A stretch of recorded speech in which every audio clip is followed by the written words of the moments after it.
lights are off. I'm flying through the hallway like a disco moth. Hitching to the couch, then I loop through the fan. My tiny whoop's grooving like a funky jam. I dip through the doorway, spin by the cab, bounce off the toaster, yeah, I'm meant to do that. Neighbors knocking, saying, what's that sound? It's my brush motor soul train getting down. Flying through the curtain, dancing on breeze. Freestyle funk in my living room with ease. Tiny whoop magic, bumping every wall. I'm the James Brown of flight.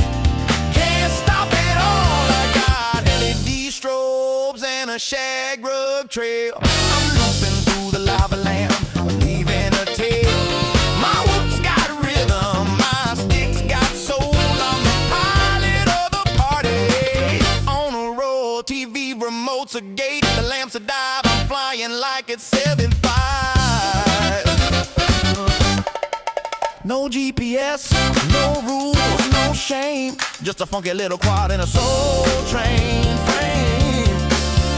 Move it low, we fly that flow. Move it low, grab that gap. No time to nap, no time to nap. Hit that roll, funk and control. Funk and control, bounce that wall. Bounce that all, we fly it all. Funk it all, we fly it all.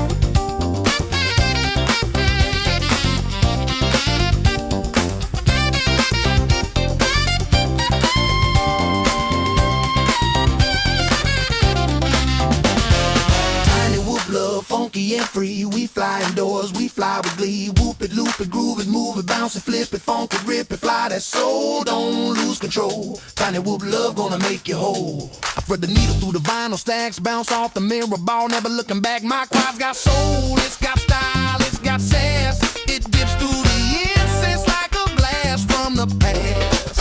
I'm flying figure eights through the lava lamp glow, dodging house plants like a funky pro. My whoop's got rhythm, my sticks got heat. I'm the pilot of the party with the grooviest beat. I loop through the hallway, I dive by the broom. I'm the disco ghost in your living room. I hit that split that's over grandma's chair. She just claps and says, boy, you got flair. I'm flying freestyle with a velvet touch. My quad so smooth it don't need a clutch. From the shag rug to the ceiling fan, I'm the funky little fly with a master plan. The curtains dancing on the breeze. Freestyle funk in my living room with ease. Tiny whoop magic bumping every wall. I'm the James Brown of flight. Can't stop at all.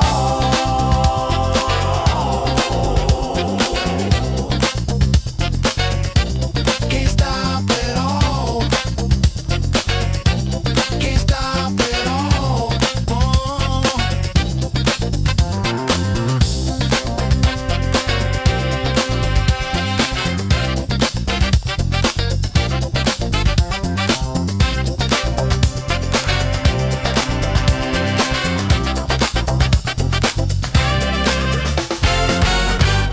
Greetings, cretins. My name's Aaron Ciotti. Welcome to Sunday Q&A. We're also looking at a whole bunch of RC Drifts car footage here today.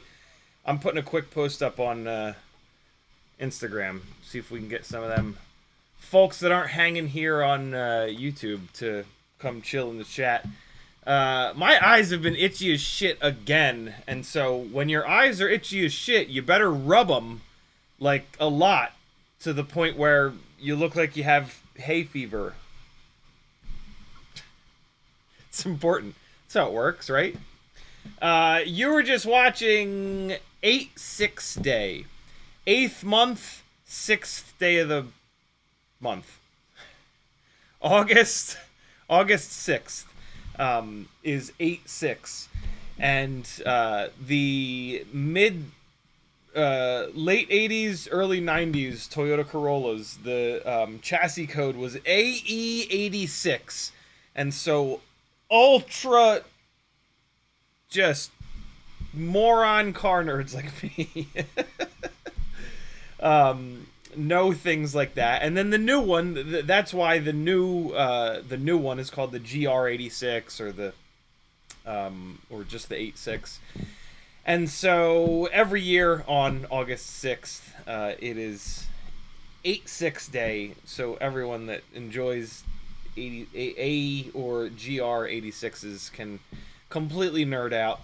And they had a little 8.6 day celebration at the local RC drift car place, and I got there later because the sunlight that comes through the front windows is just brutal, and so I usually get there later in the day where the sun has dropped down and it's not so the front of the shop isn't so incredibly bright, and unfortunately by the time I got there, there was nobody with an 8.6 an AE or GR86 chassis car anymore. So I celebrated 8.6 day by chasing a bunch of Sylvias and RX-7s around, but that's okay. It's just as much fun. But yeah, I flew. So when I go to the RC drift car place, I bring this hysterical little Band-Aid tin from weBLEED of BT 2.0 300 mAh batteries. There are 2, 4, 6, 8, 10, 12, 14, 16, 18, 19. There are 19 batteries in here. These are the old school Lava V2s that at one point Beta FPV sent me a whole shitload of. And I did giveaways with a bunch of them. And then I said, hey, you know, is you guys cool with me using a bunch of these batteries instead of just doing giveaways with them? And they were like, yeah, absolutely. So, yeah, I've been running these batteries only for RC drift car stuff for the last few years, actually, right? These V1 Lava batteries are kind of old school.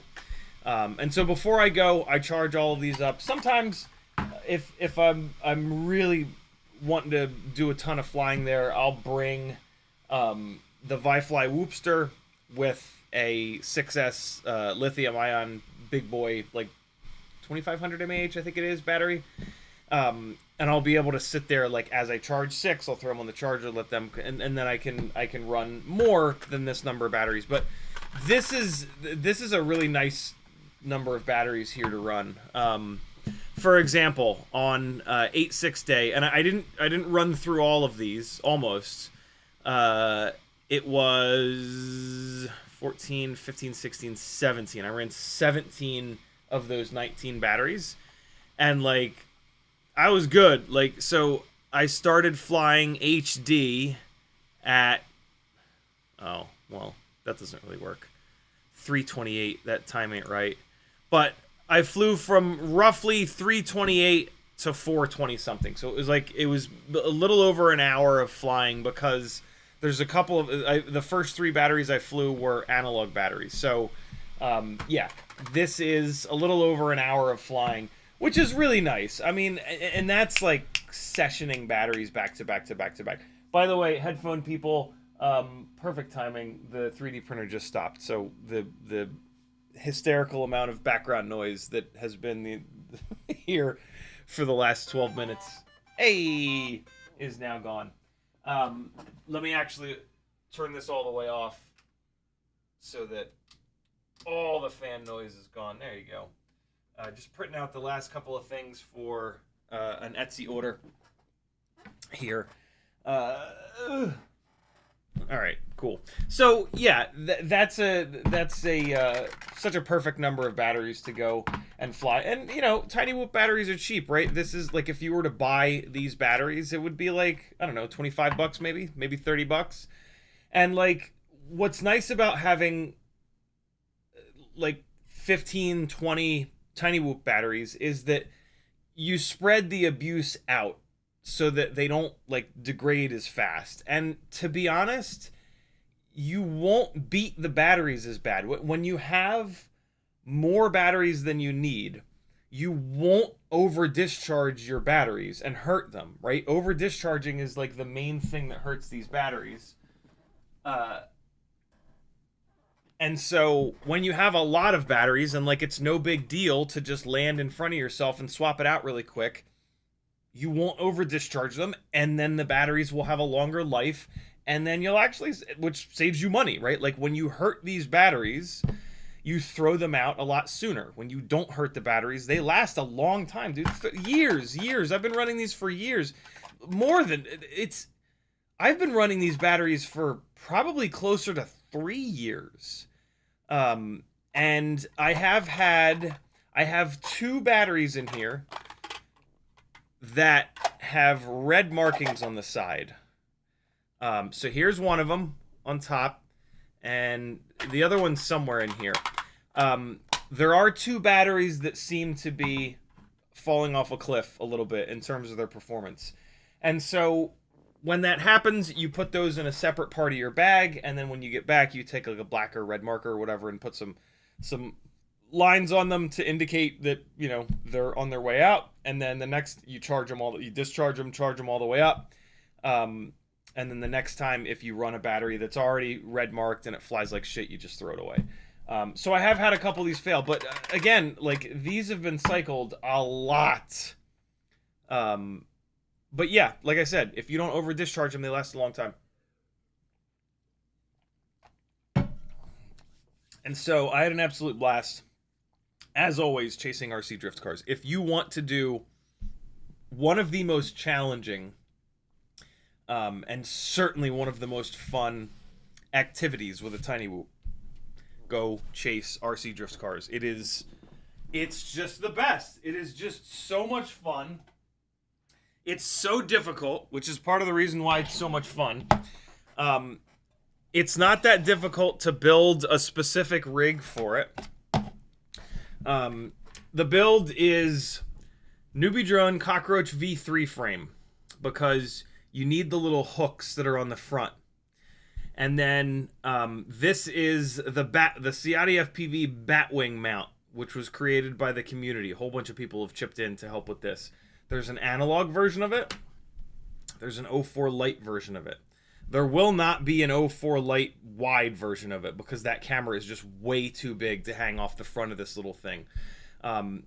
These are built absolutely to the limit of performance to try to get runtime out of them and try to keep the weight down as much as possible, but also to be an aerodynamic brick, because you don't want these to be sliding all around. Even though drift cars are sliding all over the place, they still are touching the ground and they're able to claw against the ground. And so they have way more grip than we do. And so one of the biggest problems is controlling the amount of slide on these things. The reason that we put the camera all the way up front is so that it is the lowest point to the ground. We are trying to get millimeters off of the ground with these things to get that really cool shot, like even with their door, where you can see the wheel damn near full screen, speeding up, slowing down, stopping. And so having the camera up front like this is actually really, really important. I have these so you can buy these mounts from my Etsy store if you would like to support me. This is incredibly difficult to do FPV as a full-time job, so I would super, super appreciate it. Or in the 3D printing text channel on my Discord, which is linked from CiottiFPV.com. You can just download the files and print them yourself. Have these in like 0 degree up tilt, 10 degree up tilt. There might be a 20 degree up tilt as well. We really want 0 up tilt because we're doing a bunch of backwards flying with these. It's a super fun way to practice flying backwards. The AIO is the 2G4, the HappyModel 2G4. It just works. It's got a decent enough video transmitter, and again, it just works. There's no nonsense with like the gyro being up front and not a front mounting point. You could certainly build this with any AIO. I have not necessarily tried a bunch of different AIOs to see which one has the cleanest video output, but the 2G4 has clean enough video output for an analog rig. You were obviously just watching 04 digital, but I'm about to show you some analog flight footage because flying this is way more fun than flying this. I gotta be really honest. Like, the footage out of this is obviously 1,000 times better, but going and having a good time, this analog build is the greatest.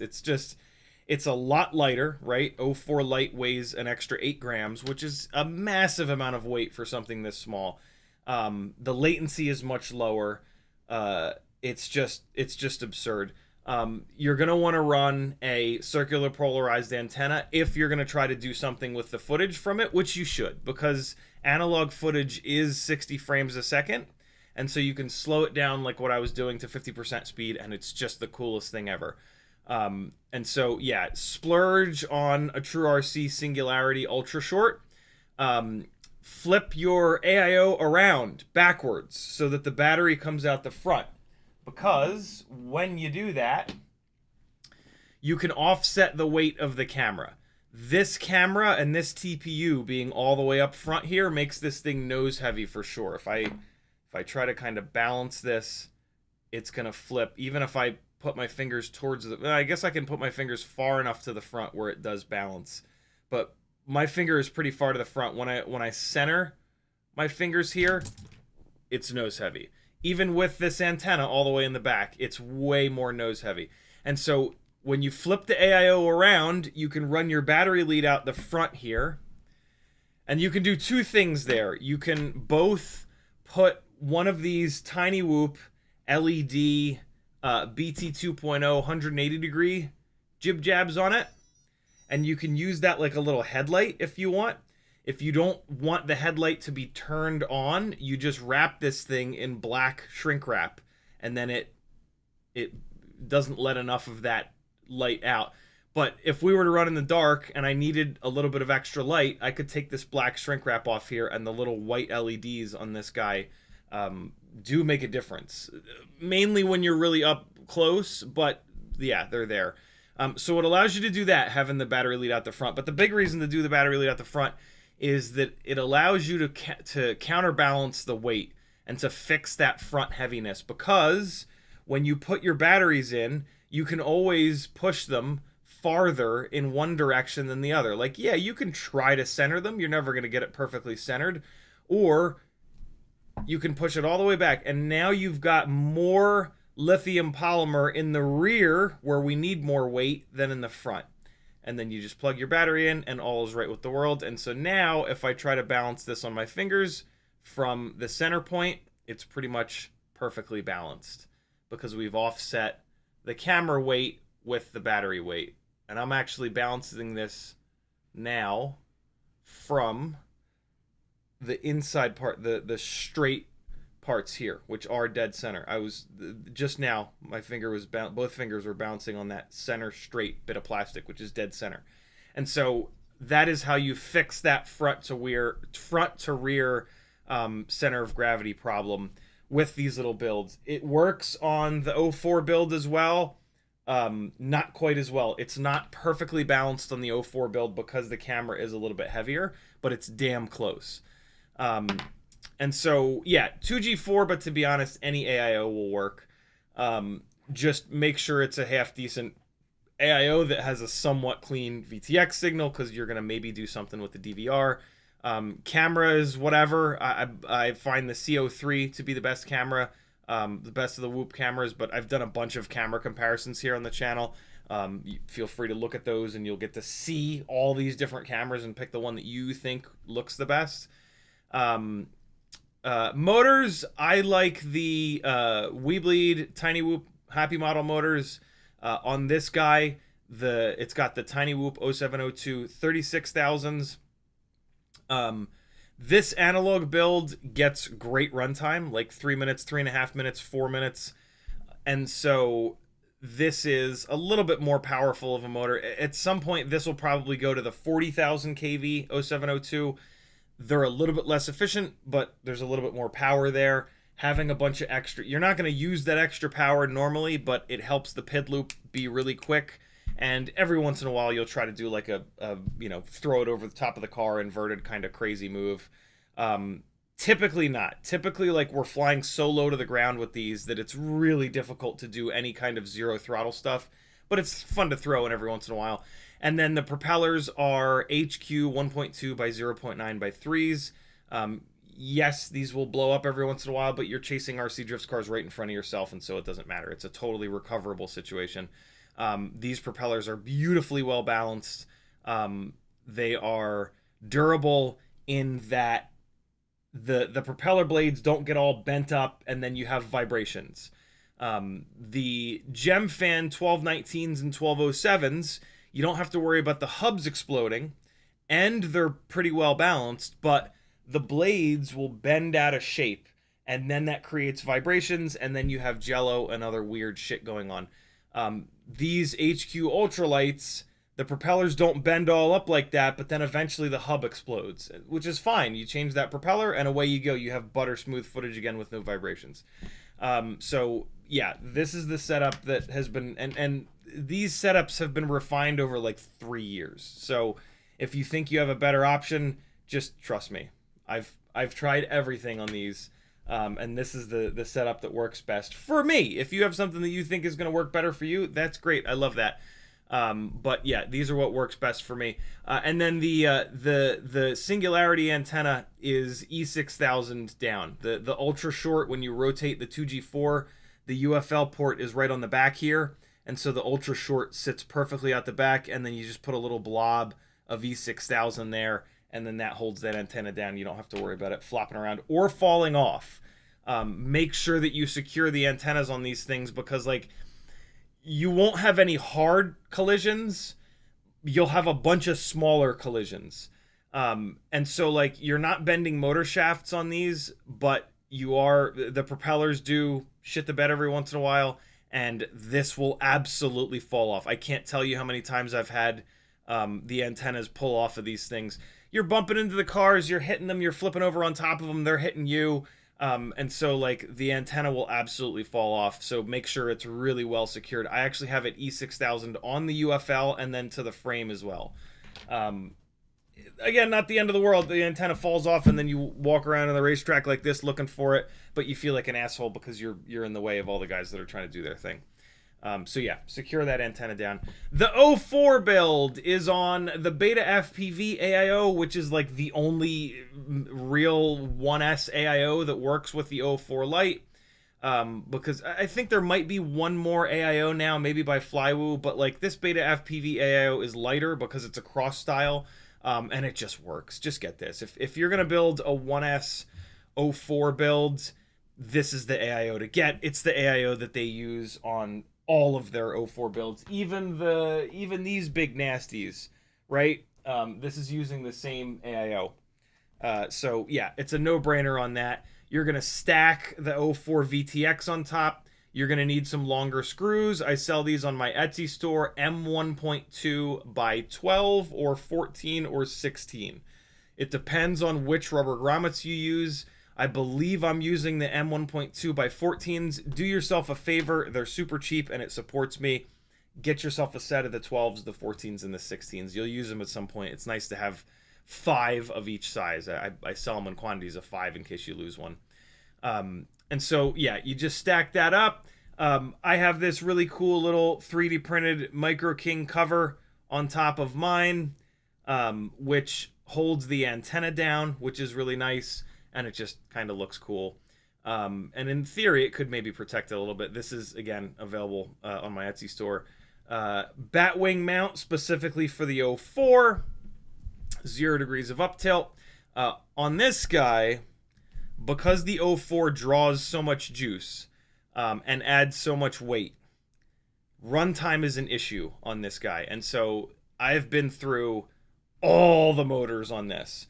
And I've settled on the weBLEED 0702 32500s. They are certainly not the most powerful motor, but goddamn, they are one of the most efficient. These motors finally got me over the 2 minutes per battery mark, which is always where I want to be. If you run the batteries down a little bit farther, you can get like 2 minutes and 30 seconds out of this, but usually I have the timer set to start flashing at 2 minutes. And so usually when I see that start flashing at 2 minutes, I'll come on back. But yeah, you can run the batteries down a little bit farther than that and you're fine. Yeah, that's this build. Same props, HQ 1.2 by 0.9 by 3. I've got a little, one of my custom length 46 millimeter O.R.T micro V antennas on here because it's digital, right? Like I could just run a little wire antenna on this and it would be totally fine. But like I want to use a good antenna because I don't want to sacrifice like latency, right? Like as the link gets worse on O4, you take a little bit of a hit in latency, so we don't want that. But there's really no reason to run a CP antenna on this because we don't need that circular polarization, right? The DJI goggles are using linear antennas, and we don't really care about multipathing. The digital video systems just mangle multipathing, and so we can get away with a good but not polarized antenna. And that's it. That's the whole build. They are easy to build, they're fun to build, and then for stuff like this, they're an absolute blast. You're probably not going to fly them anywhere else. They don't do much else all that great, mainly because of the up tilt. Like that zero up tilt doesn't fly great when you're just like flying around in a space because you're kind of looking down too much. Yeah, I do have these mounts with a little bit of up tilt, but very, very, very low up tilt. And then to be honest, they don't fly very good. like aerodynamically, these things are kind of a mess. They've got this big ass camera up front. They're just like completely flat. If you try to go zero throttle with these, they have some weird shit that they do because they're just like a fucking pancake. So you won't fly these much unless you like, if you want to practice like Cinewhoop flying, these are actually kind of great because they're low up tilt and because you have to fly really slow, and flying really slow is a skill in and to itself. So like if you want to practice Cinewhooping around the house, shooting like impossibly small gaps, and trying to do like one big flowing line, yeah, sure. They're great for that. But you will never fly freestyle with these. They don't really work with that. I guess unless you want to do that crazy like zero up tilt freestyle. But again, like the cameras are kind of exposed, right? Like the camera is the highest point here. And that's just not what it's for. These are chase an itty bitty little subject rigs. And they are brilliant for that. Also, like, I guess, like, if you're out at, like, a restaurant or a bar or something, you want to, and like, they okay you flying around the bar, this would be pretty rad for that. And I have done that before. I've used these on set, like, more just to, like, test the space and, like, see what looks cool through the goggles. Really, really fun to have. It's about as cheap as you're ever going to be able to do a build, right? It's as small as you're ever going to do a build. It's as safe as you're ever going to do a build. So these are really, really fun. And RC drift cars are a much more popular hobby than FPV. So I can almost guarantee you that within a half an hour of you, there's a group of people that have an RC drift car like track like this that are out there like once a week, twice a week. And they would love to have you come out and fly around them. It doesn't bother them at all. Like, you bump into their cars, it doesn't even leave a scratch. Every once in a while, you'll crash on the course, and, like, you just tell them, like, yo, hit me. Like, don't ever stop because I'm crashed on the course. Like, these things are indestructible. You hit me as hard as you want. Also, like, it looks really cool. When you crash, every once in a while, you'll be facing backwards on the racetrack, and you'll see another car come around the corner and just wham! And it's the coolest thing. Like, if you're doing an edit with the flight footage, you're always going to put that into the edit because it's just hysterical, right? And so you tell them, like, look, you know, hit me if I'm ever crashed out there. And now you're not in their way at all. Like, right? Ever. Because they just fucking slam into you. And then they start laughing about it. And it's super fun. It is a really fun crowd. And it's incredibly challenging. My favorite thing about it is that it is absurdly difficult because you're flying down in ground effect the entire time. And ground effect is somewhat unpredictable. Like, for example, there are little barriers on this on these tracks, and when you're next to that barrier, when the barrier's here and you come flying in, your wash hits the ground loops right up over that barrier and then comes back up. And so like you'll be flying perfectly flat, you'll have yourself locked in, and then you'll come here near the barrier and it'll just kick you up. When you're really close to the cars, the same thing happens. Your wash hits the car and creates all this turbulent air. And so like it's so cool because all this is happening on this tiny little scale, right? And like you look at these little RC drift cars and you don't think of that, right? Like, you look at a full-size drift car and you see how the smoke is getting billowed around by the aero and shit like that, and you're like, yeah, of course. And you see, you know, 5-inch rigs chasing drift cars getting pushed around and shit. It's like, yeah. The air is all moving around out there. When the scale gets smaller and there is no smoke, you don't get to see that, and so you don't necessarily think that it's going on. But then when you're inside of that invisible situation and you're feeling it on the sticks and through the goggles, it's really, really cool. And so yeah, super challenging flying situation that yeah, I was getting a little burned out on FPV 3-ish years ago, and this shit brought me all the way back into it. It was so difficult. It was so much fun. Yeah, it really kicked FPV in the ass a little bit for me. And there was about a year where I was going every Thursday, and I was flying like 30 plus batteries every Thursday. It was super fun, and I got pretty good at it. Yeah, do it, friends. Just trust me. Figure it out and go do it. In the chat, Chaser FPV was first, Fizz FPV was next, Dan and Frank Dr. Nicholas, Jimmy the Cow, Level Up, the Gould, Uke.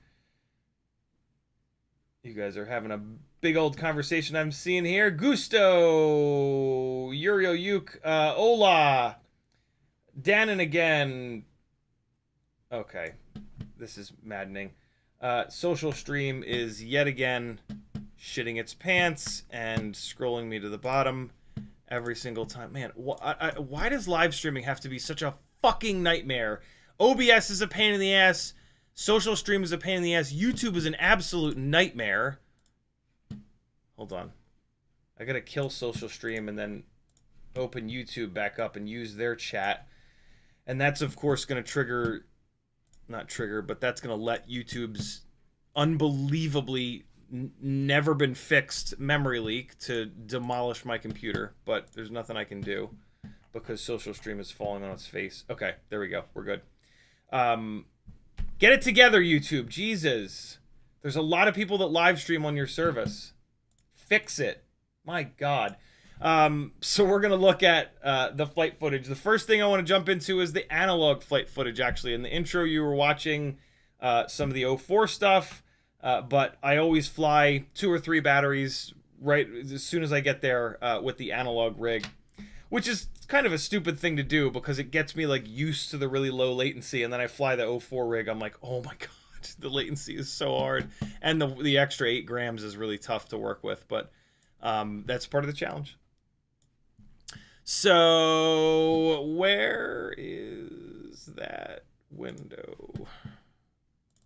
Here it is. So here you go. Here's some analog flying. 1, 2, and 3. Hold on. Let me get these out of here. And move the trash. And... Alright. Why is it starting right in the middle? That's weird. Apparently I forgot to hit the record button. I hit it in the middle of me flying. Right. So here you go.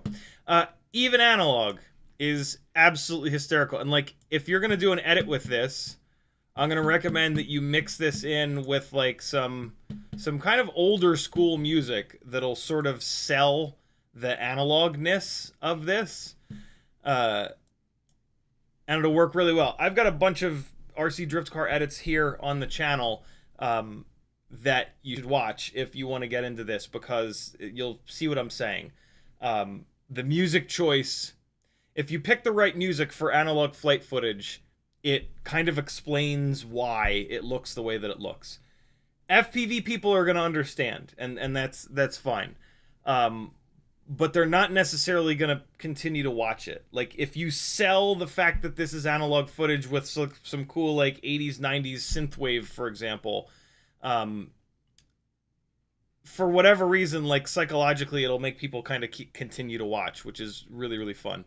And then it'll also sell it for non-FPV pilots, right? You show this flight footage to a non-FPV pilot, and they're going to be like, why the fuck is it blinking all over the place? What are these random colors? What is this Mickey Mouse shit that you're showing me? But what I've done in the edits in the past is I have an old Sony Handycam, and I went and shot a little bit of B-roll with this Sony Handycam. You can get them for like $20 on eBay nowadays. And they're 640 by 480, which is this same analog image quality, and they have this same old school look to them. And so I shot a little bit of B-roll with this Sony Handycam and then cut it in with this, and again, it just kind of sells this old school look in addition to the old school music that you're going to hopefully put in there. This is analog flight footage. It's 60 frames a second. You can slow it down 50% and it looks absolutely awesome. Very, very fun. I think this is where I went rocketing into someone. I tried to turtle mode it over while it was still on the roof. Yeah. It's funny. That's who was driving that car that I was flipped over on top of, and I just like rammed the tiny whoop into his crotch. I was trying to turtle mode over still on top of the car and then jump up in the air and then frame the car up again. I've been trying to do that for literally years, and I've never quite been able to get it because it's pretty much impossible. But yeah. Super, super, super fun. Chasing these guys with analog is peak FPV because you're low latency, you're super lightweight. It is way easier to do this than with the HD rig. Still super difficult, but really, really fun. And, you know, look, here's the other kind of cool thing for me personally. Being a child of the 80s, right? I was born in 81. This is the dream on every level. This is the dream of me as an 80s kid, like with RC, with ground-based RC. This is the dream from like watching ground-based RC, right? Like this is the full fucking dream. And so having it in old school 640 by 480 is amazing, and like it kind of adds to that. And so do it. Seriously, just find a local group of RC drift car donkeys and go do it. You can thank me later. It is just so goddamn fun. It's just outrageous.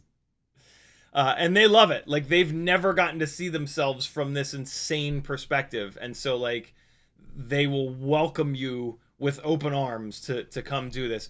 Maybe not the first time. The first time you go do it, they're going to be like, well, who's this weirdo wearing stupid goggles? But you throw some of that flight footage up on your YouTube channel, and then you get them over to that, right? They'll probably have like a little Instagram group or something. And so you throw a couple links up to that flight footage, they watch it, and they're going to go, oh my God. And the next time you come back, they're going to be like, yo, you're that cool guy, right? And it's, you know, everybody loves that. And you're immediately going to be a part of their little community. It's fun. So yeah. Again, this is the analog build, 0702, 36,000 kV, tiny whoop motors, HQ 1.2 by 0.9 by 3 propellers, 2G4 AIO with a tiny, ultra short true RC singularity. And then the goggles. The goggles do matter. Old school Fat Sharks, the DVR is pretty bad, unfortunately. So you won't quite get this good quality. The bigger problem, in my opinion, is they only record in 30 frames per second. So you are gonna need a half decent set of analog goggles to get 60 frames a second. This is also de-interlaced. This is flight footage from the HG0 V1 goggles. And so this is as good as it gets, really. You'll get similar results with most goggles. It's analog, and so like it doesn't really matter as much as you would think, but if you're trying to get the best possible quality, this is how you do it. The HD0 goggles have the best DVR hands down. It's both de-interlaced and 60 frames a second. Sky Zone goggles have DVRs that are 60 frames a second, but they're not de-interlaced. The Immersion RC Power Play, which you could absolutely hook up to a set of old school Fat Shark goggles, or any goggles for that matter. The Immersion RC Power Play is 60 frames a second, but it is not de-interlaced. The de-interlacing doesn't make that much of a difference, to be honest. 60 frames is way more important than de-interlaced. So, yeah, if you can find a deal on an Immersion RC Power Play with a set of Fat Sharks, yeah, that's going to be the way to go. That's probably going to be less money than a set of Sky Zones to get the 60 frames per second. Certainly going to be less than a set of HD0 goggles. I can't possibly recommend the HD0 goggles for just analog. The HD0 goggles really only make sense if you want to screw around with HD0, which is a great thing because it's super low latency. I don't personally like it. The way that it breaks up makes my eyes bleed, but that's just me. Some people are not like that. I have played around with, I had an AIO5 build, and I've done a bunch of these with that HD0 build. It is just as much fun to fly as these analog builds, other than that it's a little bit more expensive for that AIO5 than like a 2G4 or another regular old analog AIO.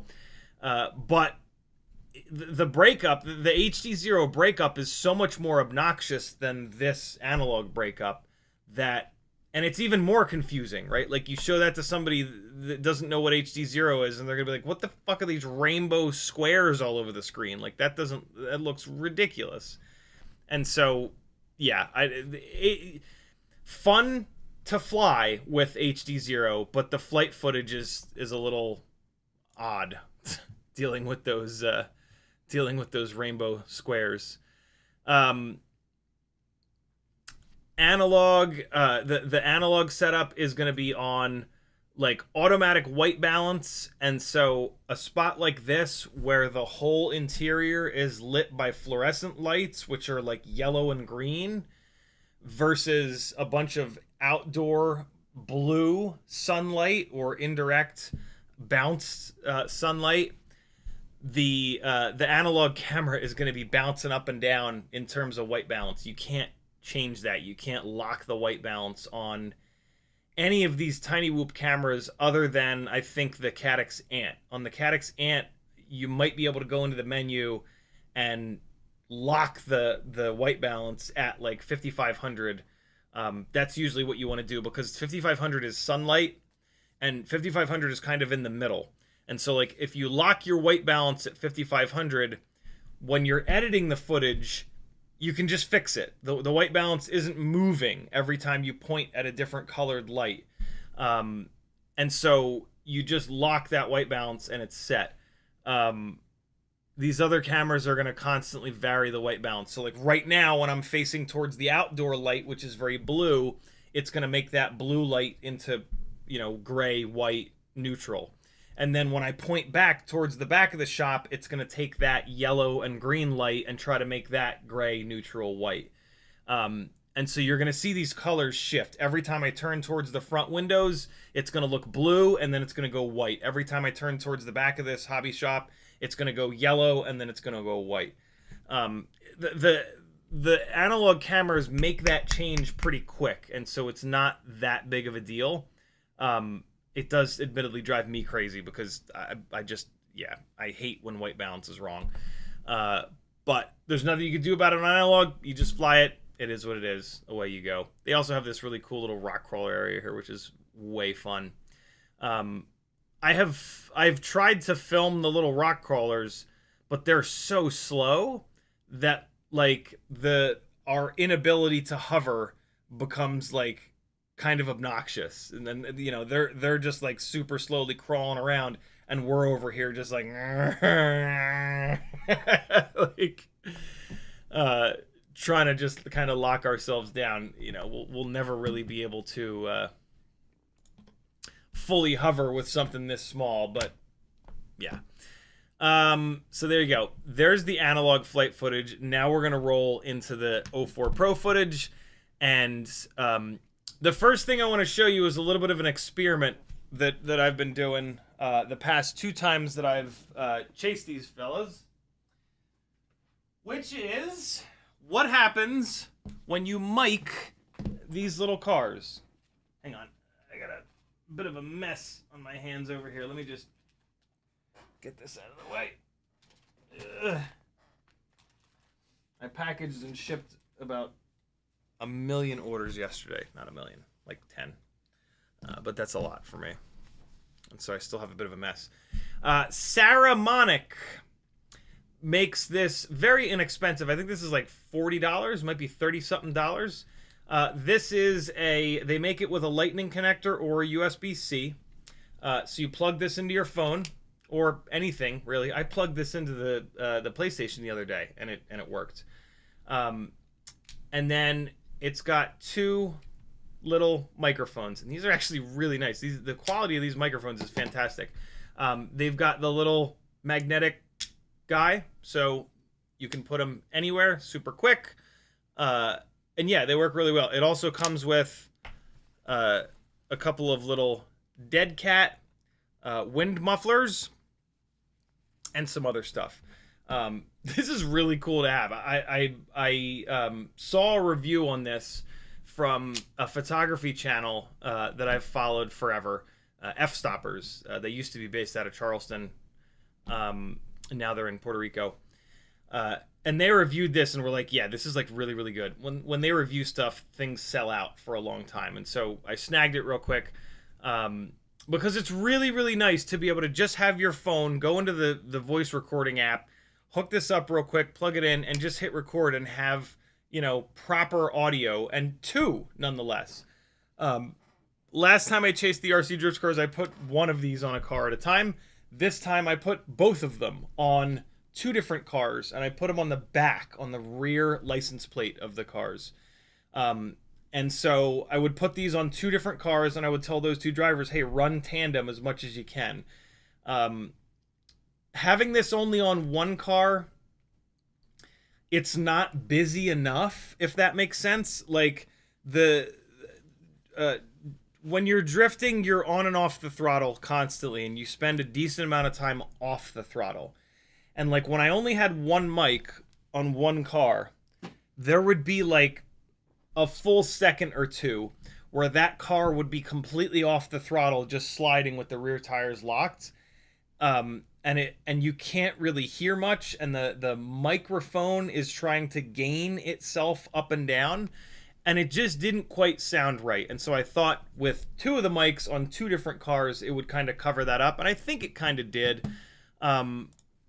I'm still not blown away by it. You'll see what I mean. I've got the first 4 batteries that I flew. I've got them all synced up here, and I'm just gonna play them for you. I'm gonna give you the full audio, and you'll see what I mean. It's kind of cool. What's happening here? Can you fucking work, please? All right, hold on. I'm gonna give you the audio in a second, but I just want to get the window sized properly.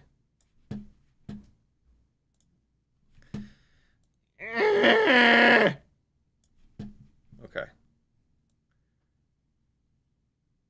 Here you go. All right, here comes the full audio. Let me know what you think.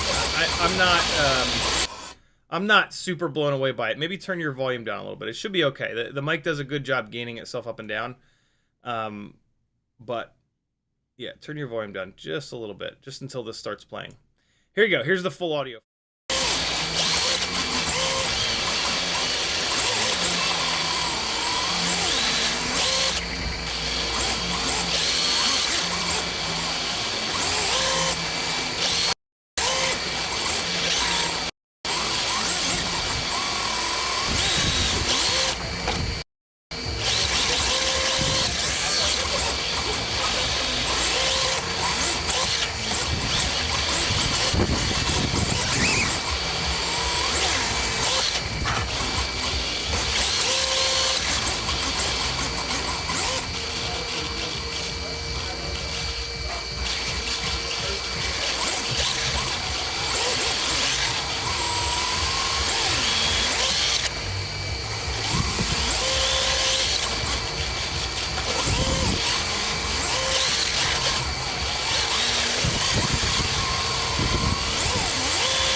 I'm giving you guys the full audio. I don't want my mic live because it'll cause a delay.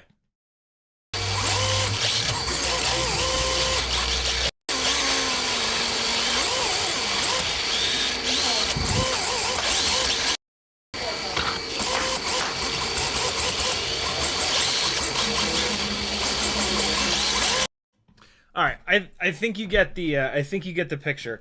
It's yeah, it's not great. Like it's kind of cool. You know, it's probably cool for the drivers. It's probably cool for the RC drift car guys to hear that.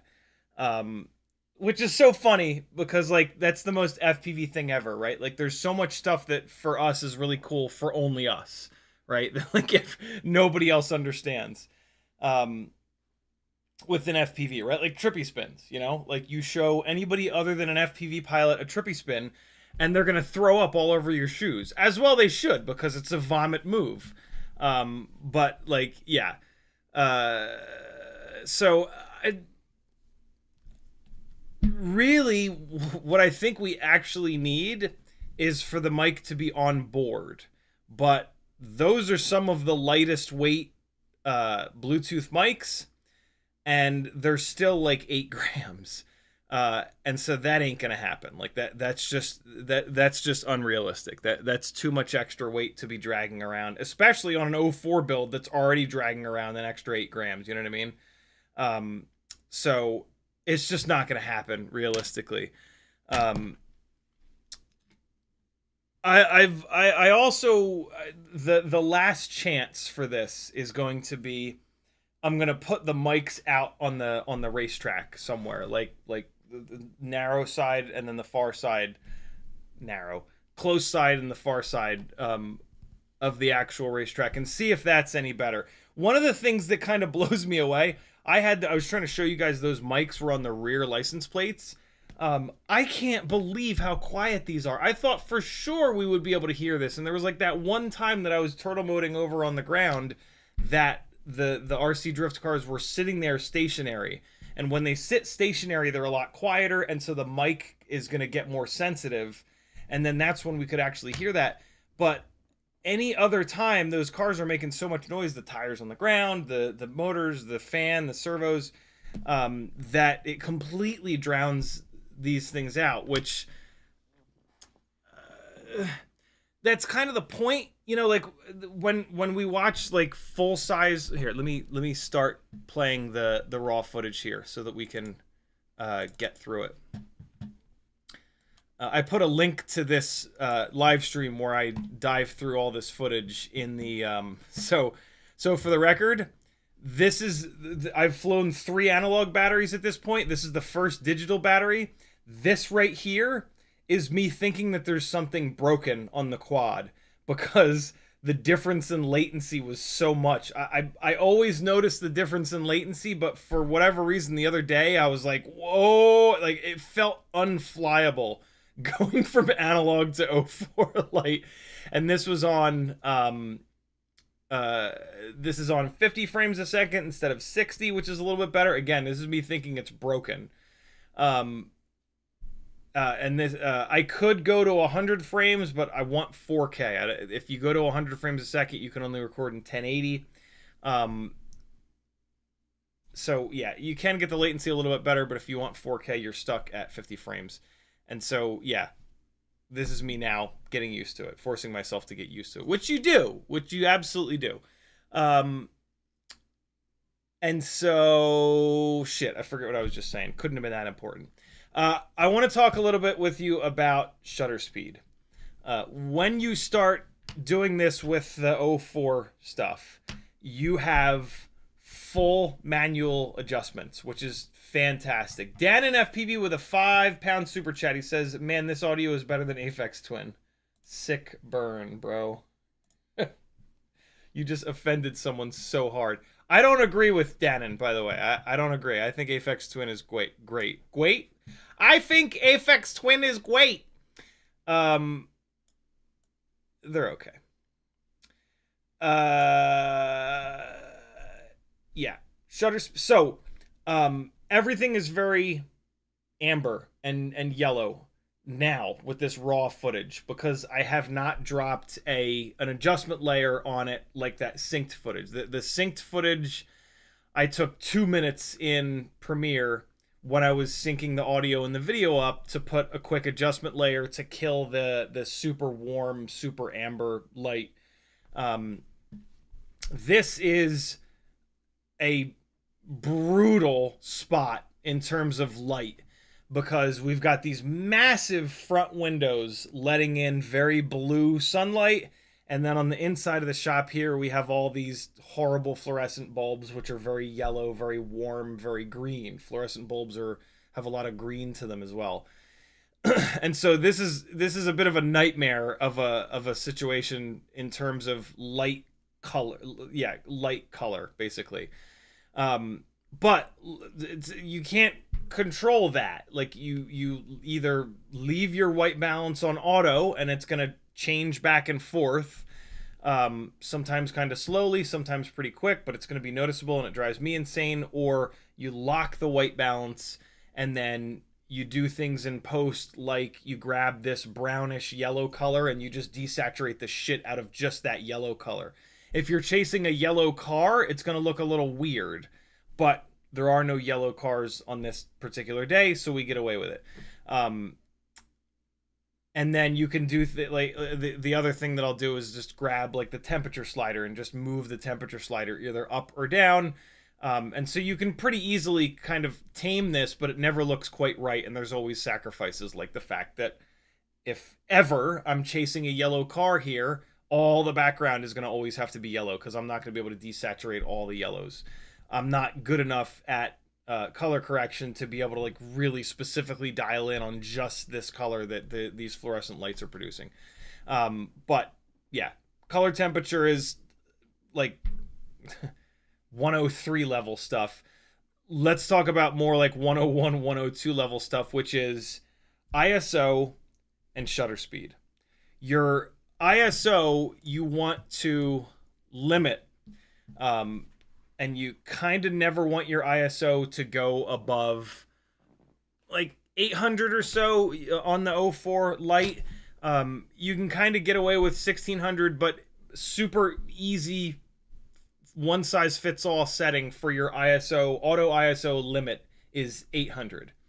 The reason why is that when the ISO goes above 800, the shadows, the dark stuff is going to get very noisy and very grainy, and it looks real bad. If you absolutely have to do it, like if your ISO is at 800 and your shutter speed is as slow as it can be, we're going to talk about shutter speed in a second, and you still can't see anything and it's too dark, absolutely go to 1600, go to 3200, keep going up the ladder on ISO, because not being able to see and having everything be super dark is way worse than having the dark stuff be a little bit grainy and the midtones and the highlights being somewhat visible. So like, if you absolutely have to go above 800, do it for sure. But if possible, limit that at 800. And your blanket setting is going to be an ISO limit of 800. Shutter speed is a big deal with this stuff. The common, like, almost trope, that's not the right word, but you know what I mean, in FPV is to set your shutter speed as slow as you possibly can. If you're shooting in 30 frames a second, that means you set your shutter speed at 1/30th of a second. So the shutter speed is basically the camera opening its eyes and closing its eyes. How long does the camera leave its eyes opened? And it's tied into your frame rate. So if you are 30 frames a second, there are 30 opportunities for that camera to open its eyes and then close its eyes. And so you can set your shutter speed at 1/30th of a second. So it like instantly closes its eyes and opens them again. So it exposes a frame, exposes a frame, exposes a frame, exposes a frame. The camera's eyes are pretty much never closed. And so you get 1/30th of a second, which gets you a lot of motion blur. More motion blur than what you're seeing here. There's a 180 degree shutter angle rule, which states that if you are filming in, and this is just a rule in the world of videography, which says if you're filming in 30 frames a second, you should double that for your shutter speed. So if you're 30 frames, your shutter speeds should be 1/60. A big part of the reason for this 180-degree shutter angle rule is that 1/30th of a second is a little bit too slow for almost all of videography. FPV is a little bit different, especially like if you're flying FPV in a parking lot where there's not a whole lot going on, right? Like the parking lot is kind of boring. You don't need to see the cart return or the parked car in the parking lot. It looks cooler for the parked car or the lines on the pavement to be all blurred and like ripping past you, because it gives you an incredible sense of speed, and flying FPV in a parking lot is about sense of speed. And so 1/30th of a second can work for hardcore freestyle, not subject-driven work in FPV. 1/60th of a second is also great, so you can absolutely adhere to the 180-degree shutter angle rule and get great freestyle footage. Subject-driven flying is different, very different, in that your subject is probably going to move around in the screen. We're seeing our subjects move a lot in this because they're hard, because this is hard to fly. It's hard to frame them up. They're moving all around. I'm moving all around. And so if I were to do this at 1/30th of a second, my subject, the car, would never be crisp, ever. It would always be a blur, because I'm never going to perfectly lock in to this drift car and be absolutely stable left, right, front, back, up, and down for 1/30th of a second. And it just doesn't look good, because you want to see the detail on the subject. You want to see what the car says on the side. You want to see like the detail of the wing, stuff like that. And so like 1/30th of a second doesn't really work here. Since I was kind of screwing around with the microphones, so I've been through this before. I've tried different shutter speeds, and the round number that works really well is 1/120th for this kind of stuff. That's usually what I fly. I wanted to try to push it a little bit here. I was filming in 50 frames a second, because 50 frames a second on the O4 Lite gets you the lowest possible, lower latency than 60 frames a second, because of the refresh rate of the screens and the goggles, I believe, is the reason behind that. And it's close enough to 60 frames a second where you can slow the footage down. You can slow the footage down to 60% speed instead of 50% speed. And you still get, on a 30 frame per second timeline, you get 1 frame per frame of exposure, and it's great.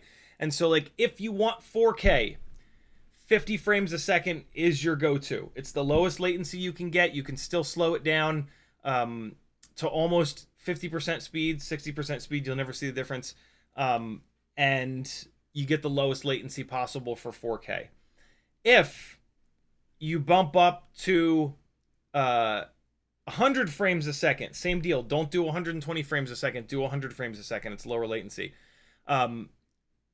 If you go to 1080 resolution, 100 frames a second, you'll get a little bit less latency in the goggles, which is nice, but you lose that 4K, and there is a difference, absolutely. If you're just looking at it on your phone, yeah, it's hard to tell.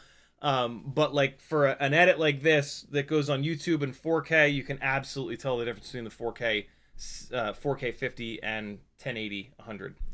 And so the other day I wanted to stick with 4K, did it at 50. What I did though, that was a propeller coming off. I dropped this down from 1/120th of a second, right? 1/120th of a second is more like this. 1/50th of a second is more like this. I dropped it down to 1/50th of a second to see if I could lock into these guys enough to get the best of both worlds. Crazy motion blur on the outsides of the frame, but then a subject that is somewhat crisp in the middle of the frame. And it didn't quite work. It's just too hard to keep these guys perfectly centered. And so what I want to show you is that most frames the subject is blurry.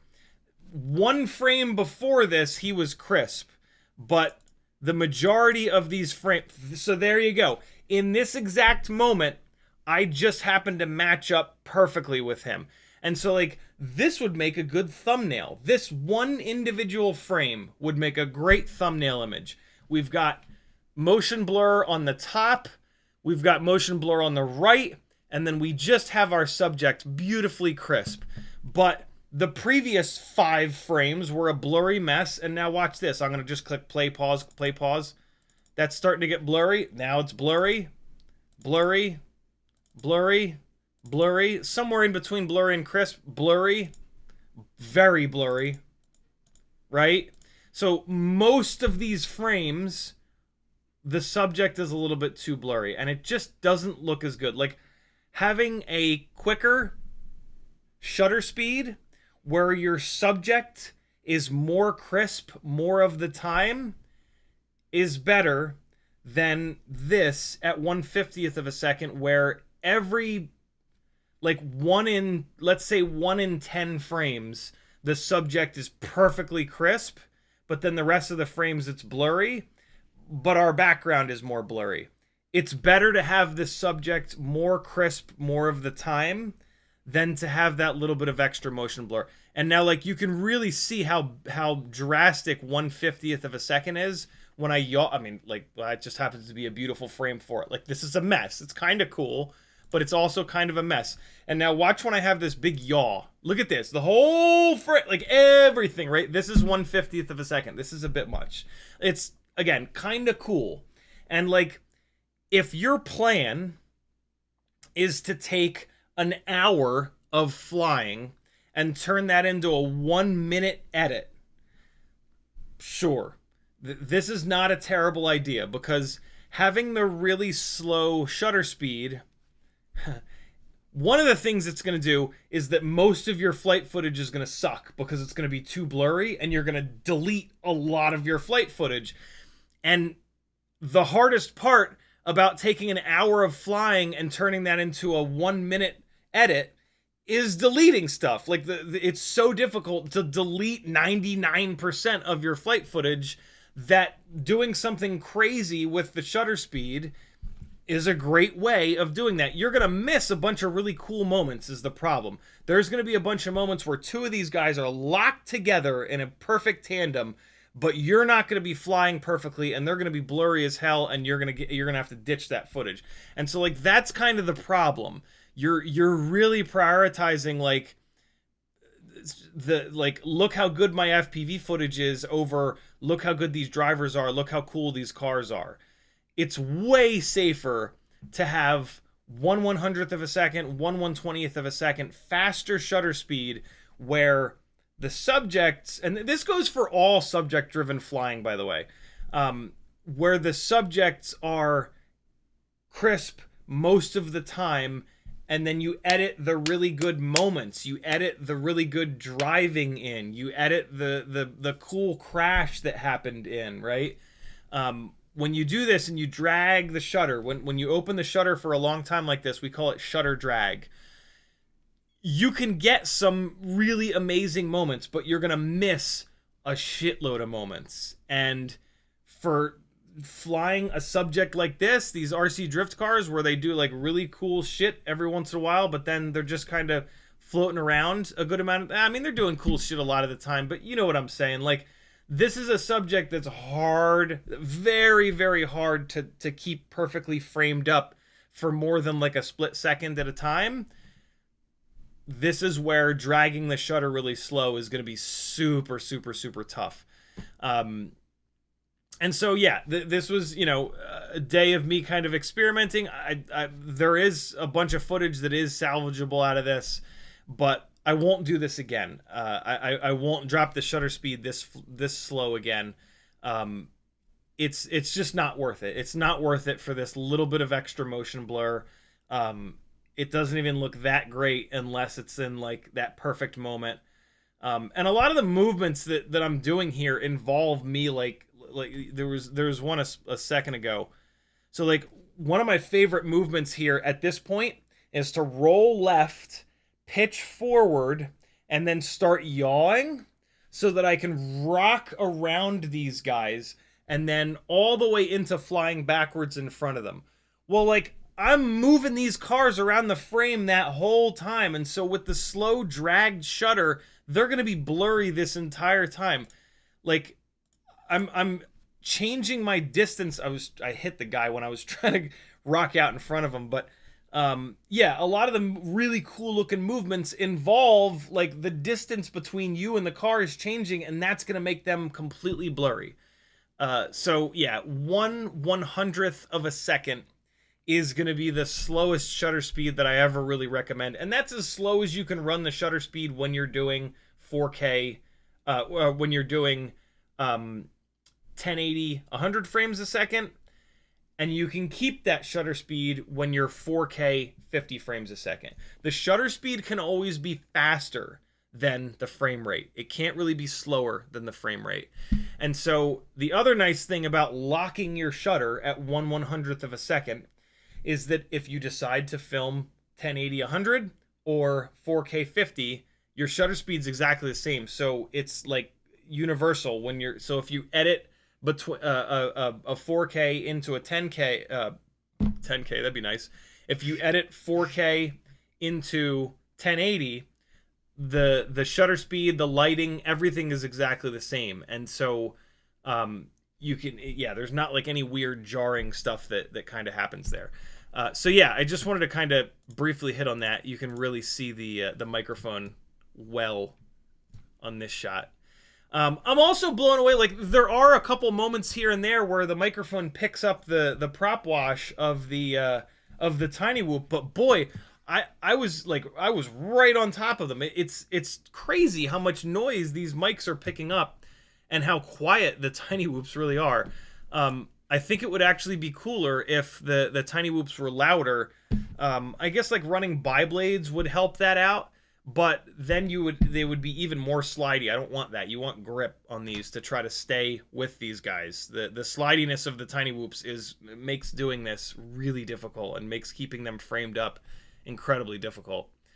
It could even be worth running quad blades on the whoop, but we're already struggling for runtime, and quad blades are going to make the runtime get even worse. And so, as with all things in FPV, it's a massive balance of efficiency and power and grip and weight and all that jazz. Also, the quad blades are heavier, and so they're going to make the response time be worse, and the response time is already tough. We've got this video latency that we're fighting with, and so the quicker the response time on the quad, the better. That can cover up some of that latency. And so going to a quad blade would make that worse, just for the, just for a little bit more grip. And you can manage this. So yeah, there we go. I've been completely ignoring the chat the entire live stream. Jimmy the Cow says moo. FPV says, I think I finally killed the Matrix 2 gray in the OSD. Figured it was the camera, but I tried a brand new one and the same thing. Then I tried direct soldering one on and the same thing, just gray. Yeah, if it's just gray and you don't have OSD, it's not the camera. If it's the camera, you're going to have gray or static or black with OSD on top. Dannon says, was just watching your recent sim racing stream. Great skills, brother. Thank you, dude.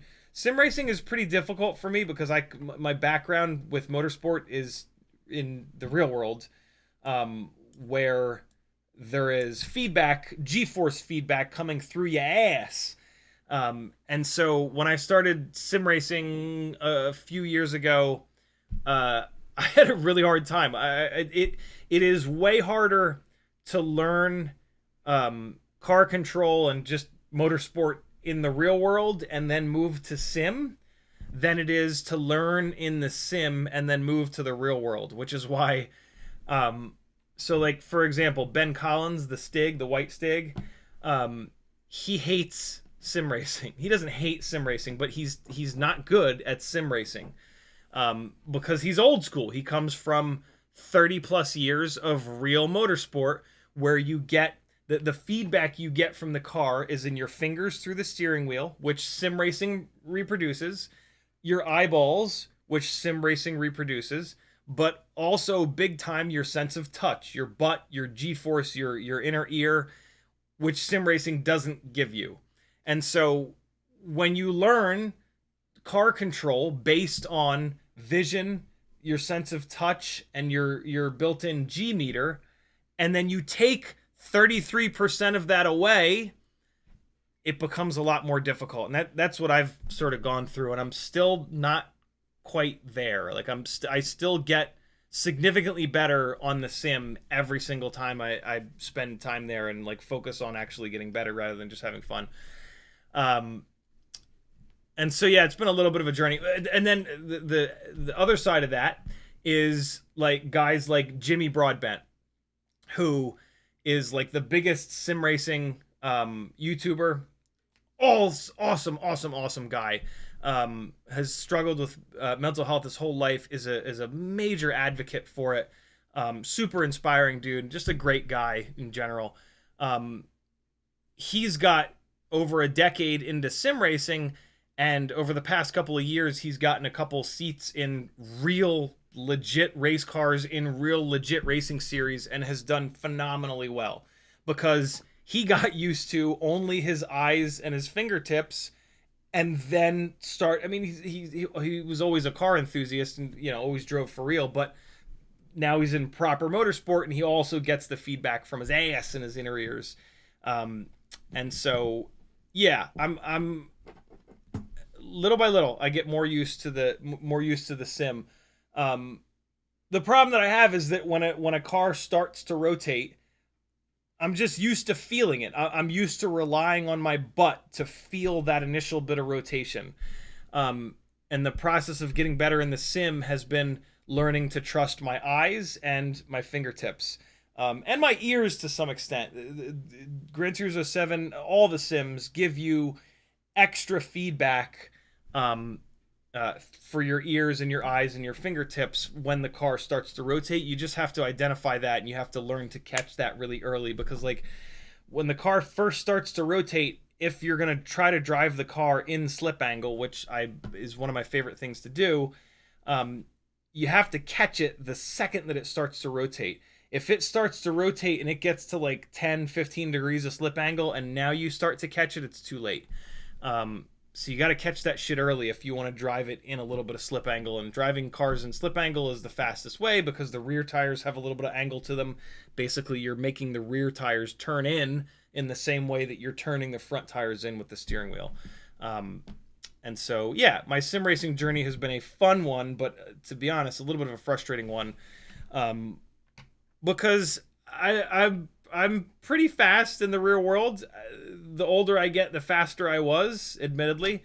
But I've got a garage full of trophies from my autocross days, and I was an instructor for like 7 or 8 years. And so yeah, it was frustrating for sure at first in sim to not be able to just be like inherently fast and be able to drive a car in like 10 to 15 degrees of slip angle the entire time through every single corner, through every single transition. But boy, is it cheaper and easier to do it in sim than in the real world. Although autocross is a very inexpensive form of motorsport, it is still certainly not free. You'll go through a set of tires every year, every other year. You'll go through a set of brake pads every like 4 or so years. And then like every once in a while, random shit will fail in the car because you're pushing it a little bit, 40 to 50 seconds at a time. But if you have any interest in motorsport whatsoever, for the love of God, start autocrossing. It is very inexpensive. It's like $35-40 per day. It's just great. I can't say enough about it. Enough good things about it, I should say. Where are we at in chat here? Ola says, I'm running a bind and fly rate W20 2-inch 2S. It's great, but the dry weight of 72 grams means it eats batteries quick. Go 3S maybe. It's on 1202.5, 11,000 kV, but the AIO is strictly 2S. Yeah, that's tough, man. So like to go 3S on that, you're going to have to change the AIO and the motors. And at that point, you might as well have just done a scratch build. So I think you leave that thing alone and start buying the parts that you want for another build. It's really nice to have two similar builds. And yeah, like if you pull the motors and the AIO out of that thing and you put them in a box, what good are they, right? Like they're just going to sit there. Yeah, I think leave that thing together. This is always the problem with bind and flies, right? Like you find a bind and fly that's pretty good, but it's not perfect. And so then down the road, you switch the motors out. Well, like that's like 40% of the bind and fly. And then at some point, maybe you switch the AIO out. Well, like shit, now I got an extra AIO and an extra set of motors I'm not doing anything with. And so like, if you can find a bind and fly with like the perfect frame, the perfect AIO, but like maybe the motors aren't perfect, and you just swap the motors out, yeah, okay. That's not the end of the world. You can someday find a use for those motors. It's kind of annoying to have a set of motors that you're not using until you find a good use, but you know, but yeah, like swapping AIO and motors out on a bind and fly is like, well, you know, maybe just spend that extra 15 or 20 bucks on a different frame, on a sub 250G baby turtle frame or whatever. You know, and then it's just like beyond that, what, it's a set of props, it's an antenna, a camera. That's not too bad. So I think maybe leave that thing together, and just one thing you can do if it's eating batteries too fast is just fly it slower, but to help you with that, go less up tilt. Print a camera mount that has less up tilt. That'll force you to go slower, and that's your slower rig. You shoot tighter gaps with that. You fly smaller spaces with that.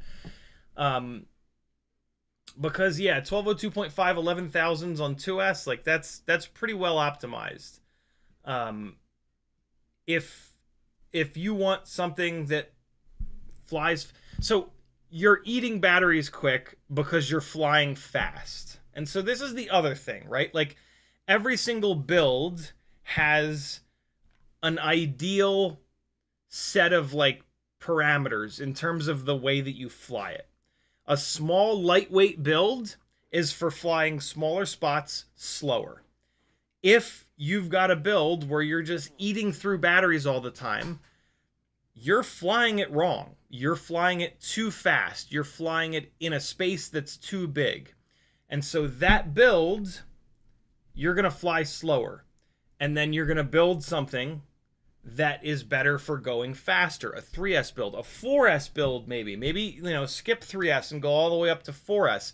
And so you've got that build that's for small spots, flying slow. And then you've got your gnarly 3-inch propeller 4S build that's for these bigger spaces. And then you've got your 6S 5-inch build for giant spaces, right? That's like a really nice set of builds so that like if you go to a giant space where there's no tight areas to fly, you just bring your 5-inch and your 3-inch rig. If you go to a spot that has like big areas but also really small areas, you bring your 5-inch build and your 2-inch build. You know what I mean? And you like wherever you're flying, you can have coverage for like if I'm in the mood to fly really big and really fast here, if I'm in the mood to fly really slow, really small, or there's an area in this spot that's like really tight and intricate where you can shoot all these tiny little gaps, right? So yeah, that's my kind of take on that.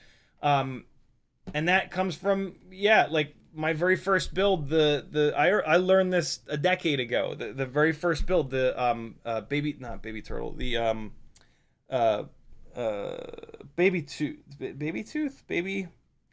Emax, the white plastic Emax toothpick that they came out with 10 years ago. I flew it around a bunch and I was like, ooh, I want to modify it. I changed the props. Then I changed the motors. Then I changed the frame. Then I changed the camera. Then I changed the AIO. And then I had all the original pieces from the bind and fly, all not put together. And then so that I put them all back together. Like, You know, I could have just kept flying the thing and then just did that custom build. So yeah, if you're just changing one thing on a bind and fly to make it a little bit better for that specific use, I get it. But changing two things, especially when those two things are motors and AIO, that's rough, because that's the heart of the rig and those are the most expensive things. And so yeah, maybe just leave the bind and flies alone if you're going to change more than one thing. Hopefully that makes sense. CiottiFPV says, after my 65 died last night, I finally finished the Tree Topper Air 75 V2 build, and I was getting more runtime on the 320 than I normally use on my 65 40,000 kV build. Roughly same flying style. Yeah, man. Finding the perfect combination of motors and prop size and all up weight has a tendency to do that. You can have a build that like makes more power and flies better, but also gets more runtime.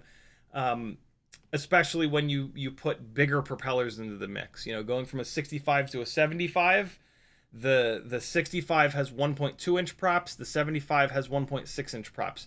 That's a big difference. I know it doesn't sound like much, but 1.6 inch propellers are going to be way more efficient than 1.2 inch propellers. And so even though, you know, when you go from a 65 to a 75 build, it gets a lot heavier, you can absolutely get more runtime because the props are so much more efficient. Uriel says, I often fly without goggles, then the lights are nice to have. Indeed, you can see what's in front of you if you're confused. Yep, having LEDs on your quad is really nice for that reason. Uriel also says, if you see the DARPA amateurs, we can do better. You know, I still haven't had a chance to watch any of the DARPA stuff. I will. Uriel says, have you ever combined 4 tiny whoops together like it behaves together? I haven't, but it's a funny idea. Uriel says, like modular build. I've always wanted, ELRS will bind to multiple rigs at the same time. I've always wanted to take a bunch of like 2 or 3 very similar builds and turn them all on at once and just like line of sight them all around to see them all like swarming. Jimmy the Cow says, so we all going in together and buying that lot of HDO2 1 goggles from the Drone Racing League auction. Oh my god, what the fuck? Alright, so you've now seen all of the flight footage, my friends. Feel like if we all pitch in 50 cents. What I was not aware of this. What Drone Racing League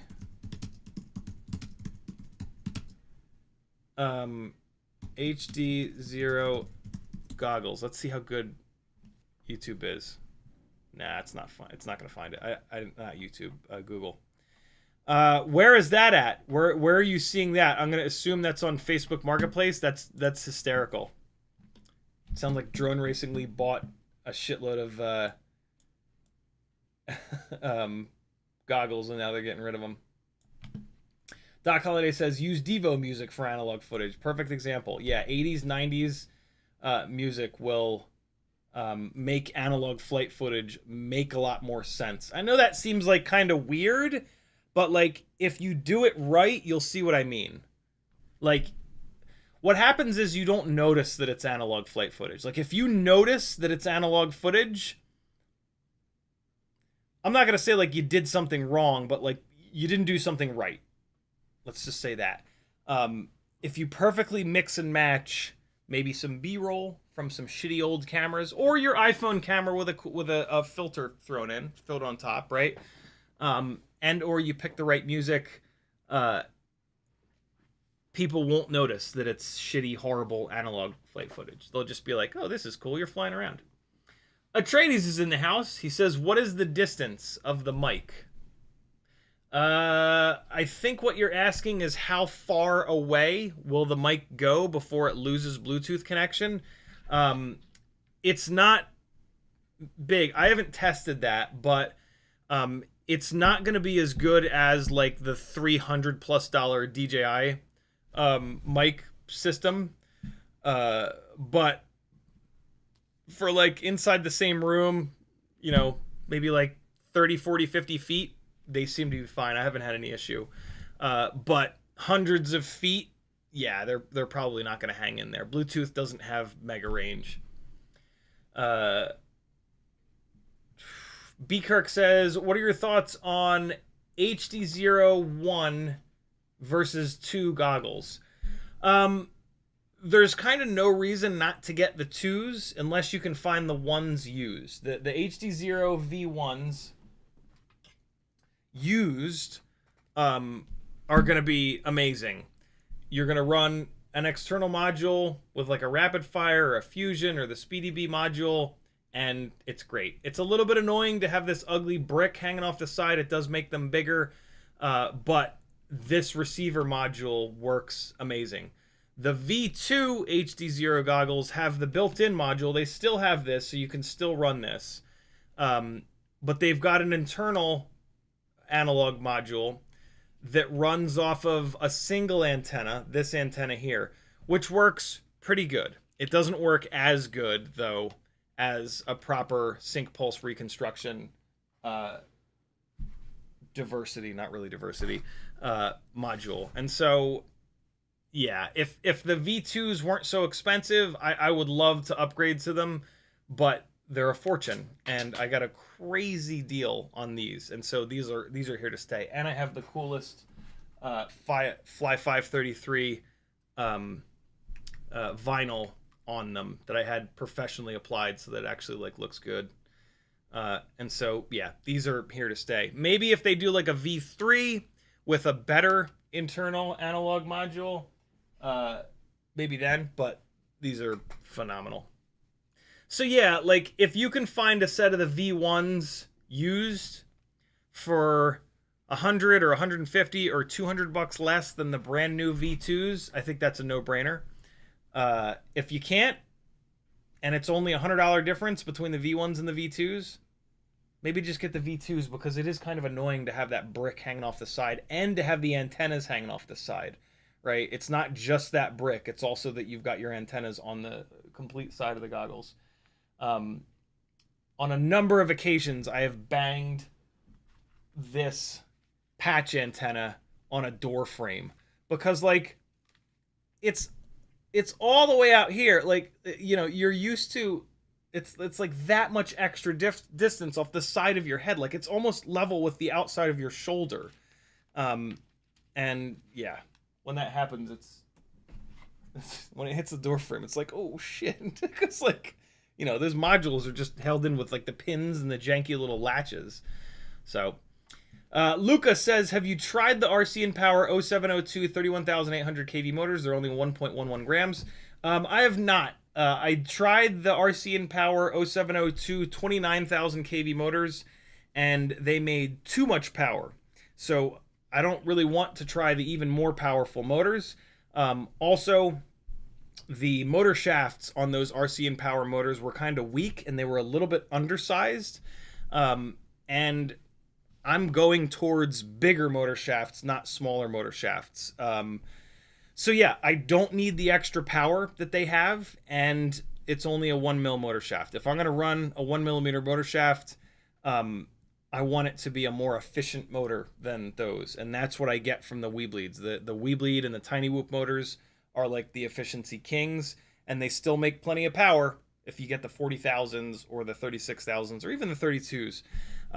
So yeah, but they're a great motor, and if you want shitloads of power, they're a great choice. But for me, the HappyModel weBLEED Tiny Whoop motors allow me to do a bell swap. You can get these bells for those motors from weBLEED with a 1.5mm motor shaft, and now you never bend this motor shaft, and that's like awesome for those of us that crash constantly and hard. So yeah, I don't really have any interest in those RC & Power motors, but they are absolute monsters in terms of power. So if you're building a 1.2-inch propeller Tiny Whoop for outdoor stuff or for hardcore racing, they're an absolute no-brainer. If you're building for like indoor freestyle, you don't need that kind of power. That kind of power is going to make that rig way more difficult to fly, and it's going to make your job as a pilot like way more difficult. And so as fun as they are, and those 29,000s were hysterical. Like I got such a kick out for like a week out of just like taking the thing, like blipping the throttle, putting the nose down and just hammering it, and it just like fires across the room. Like, that was really fun for like a week. But in the same way that building like a really high power 5-inch rig is very fun for a week, and you throw yourself up into the fucking clouds and then wait 5 seconds to come back down, it kind of gets old. And 1.2-inch rigs should be flown inside the house, not outside the house. Outside the house is for the bigger rigs. They do everything better. They handle the wind better. They cover more ground. They're just better. It's the right tool for the job. And so, yeah, those RC and power motors, in my opinion, are for hardcore racers only, and I am not that. So I'm not really interested in them. Matthew Wegner says, on mics, F1's broadcast uses custom FIA-developed microphones around the track with live cameras, known GPS position, driving the mix between multiple mics. Yeah, F1 is doing some amazing shit with miking those cars. In the cycling races that I do, and like in most broadcast work, the static based, big boy $30,000+ cameras with the massive, like sometimes 500 millimeter zoom lenses. They will have big fucking shotgun, very directional mics mounted to them.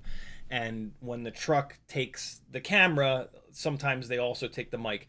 In the Criterium Cycling live broadcast gigs that I do, that is the setup. All of the cameras have a very directional mic.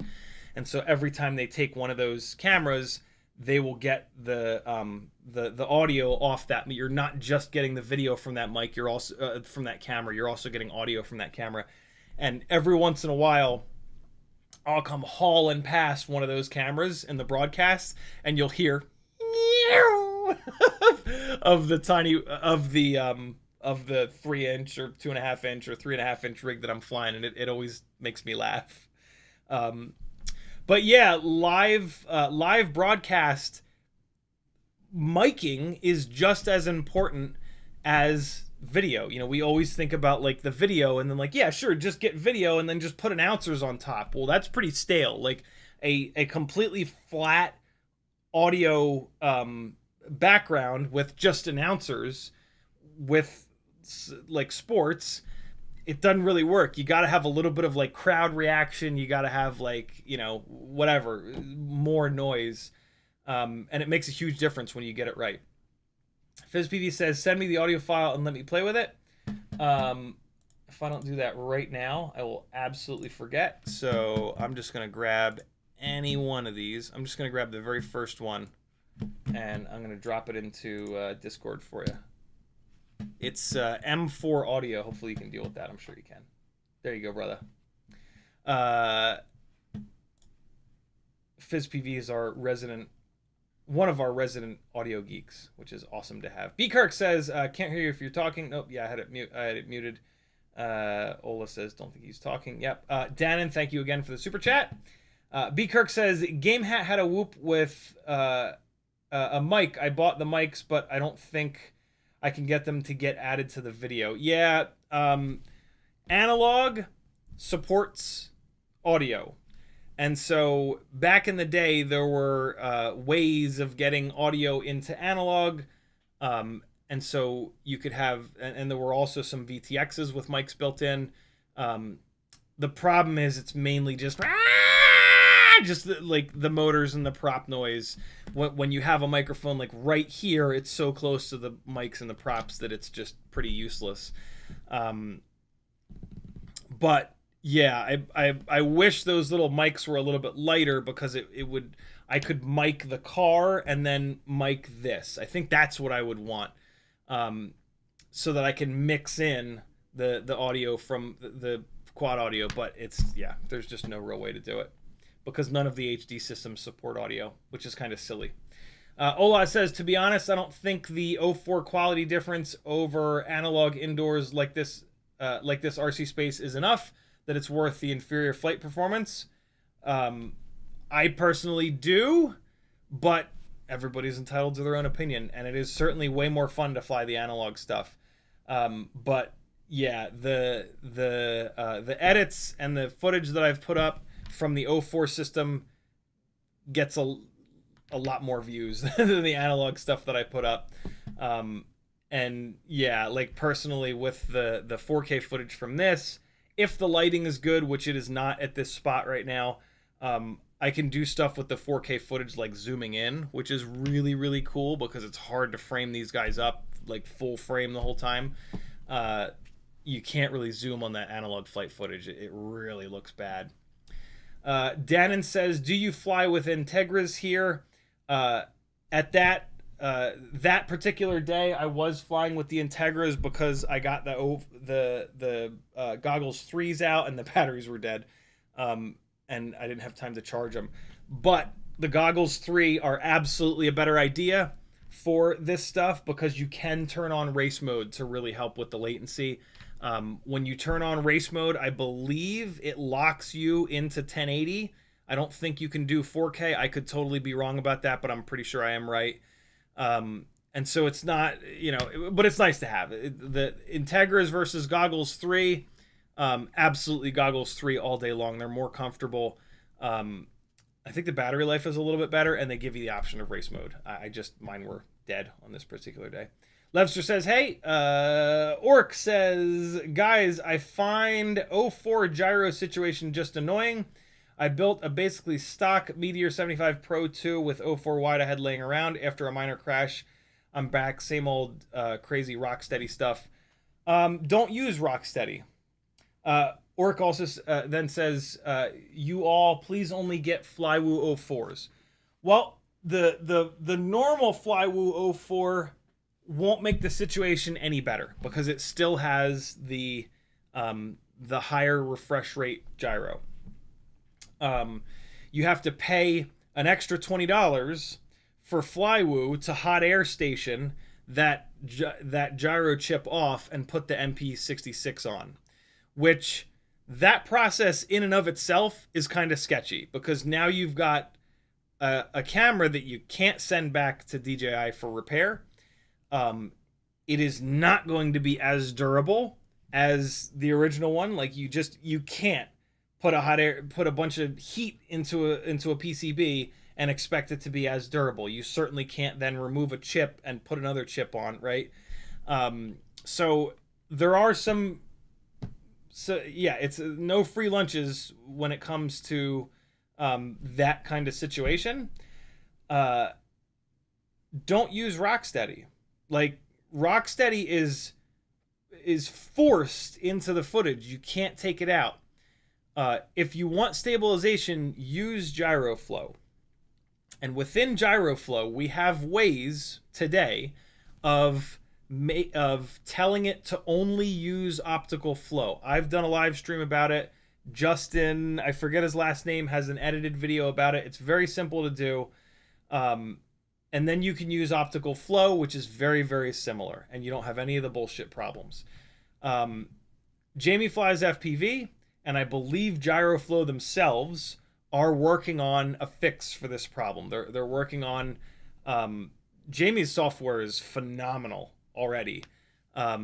It just takes the gyro data and essentially like clips out the garbage data and estimates what that should be. And so like a lot of times what's happening is like the gyro data is going up and then it's clipping or it's aliasing and then it's coming back down. And that hard stop is where it freaks out. And so what Jamie's software is doing is replacing that hard stop with smooth.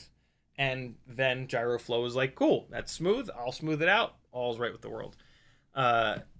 And so yeah, stop using Rocksteady. Rocksteady is bad. And you'll with Rocksteady you will never have that raw flight footage. All that flight footage will always be zoomed in, and so you're leaving a lot of performance on the table. At the very least, download GyroFlow for free and start using that. The defaults work really well. You can just drag and drop into it, and you're done.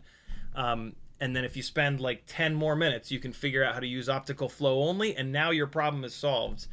We're also never going to get, I don't think, the O4 Light Narrow, right? The lighter weight version, with the MP66 gyro. So this is going to be a problem that continues. So yeah, there you go. Lots of solutions to your problem. Dannon says, I think that the fact you were racing in real life makes you a better driver in the sim as well. Oh, very much so. At least from my point of view. Yeah. No, very much so. Very much so. It's just hard to get to that like next level, right? Like the learning to drive in real life most certainly took me to like a 7 out of 10. But like in the real world, I was like an 8 out of 10. And like when I started the sim, I was desperate to be an 8 out of 10. It was hard to like not be as fast, right? And so yeah, seat time is seat time, right? In you know, the motorsport version of stick time is seat time. And seat time where you're motivated, where you're paying attention, where you're learning a lot about it and you're desperate to get good at it, you will. Luca says, I have the Air 65 Champion and the race. However, I find myself not flying the Champion because the runtime is bad and it has too much power for inside. Should I sell the Champion? Sounds like it. I mean, if you're not using it, you might as well sell it. You could just motor limit down a little bit and bring it to the same power as the regular.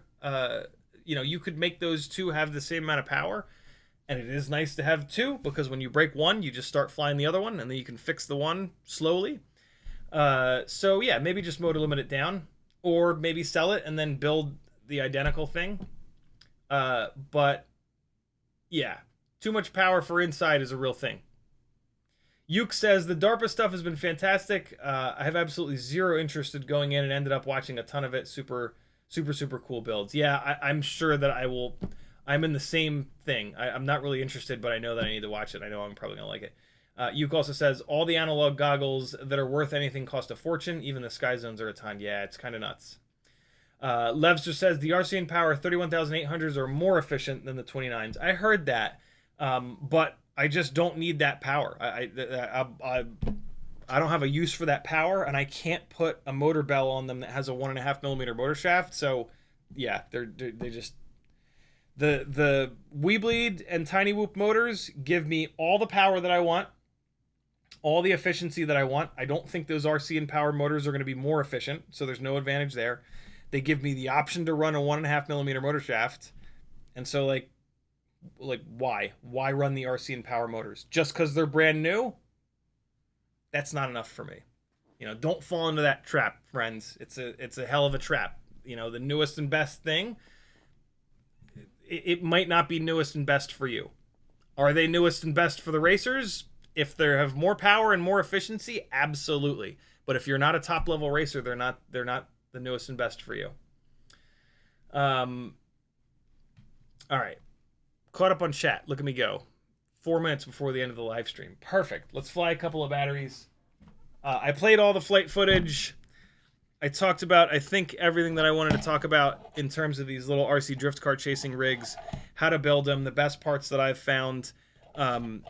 Build one, friends. I swear to just, you will thank me later. Build one, maybe build two. It's just such a blast. Actually, I need to leave this one out because I need to replace the prop on it.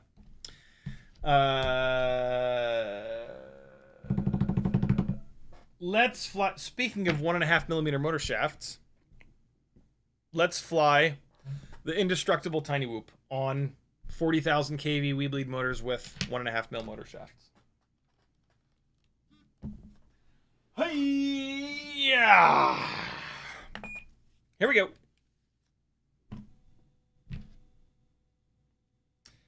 Thanks for hanging out with me on this incredibly dreary Sunday here in North Georgia. At 6:30 tonight, I will be teaching my last dance class ever. I took over teaching these couples dance classes when our instructor unfortunately took his own life a couple of years ago. And unfortunately this year, our attendance has gotten worse and worse and worse to the point where nobody's showing up anymore. And so the venue was like, well, you know, if you're not bringing people in to buy our beer, we're not going to stay open. Because normal people don't really come in on Sunday nights to drink. And so they were able to find somebody else It's like, I don't know what this other, what these, I don't know. Not doing them anymore. Which kind of breaks my heart, but it's been an amazing 2 years. I have bent the shit out of a propeller. So this is what happens with these Gemfan 1219s and the 1207s.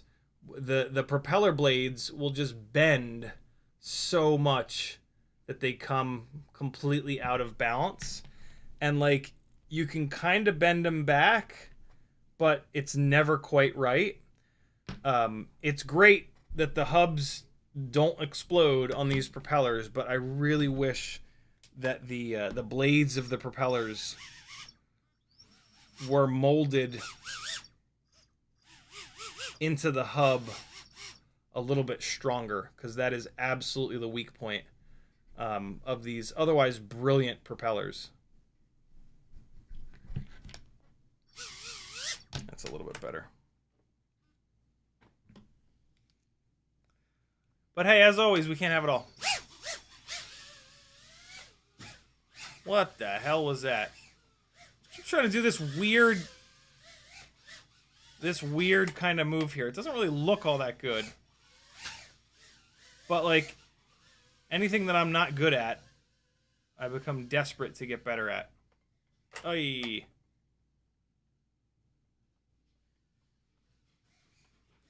I wish I could dive down the stairs with him, but the whoop goes down the stairs when I dive in like 0.1 of a second. Teddy takes a lot longer than that.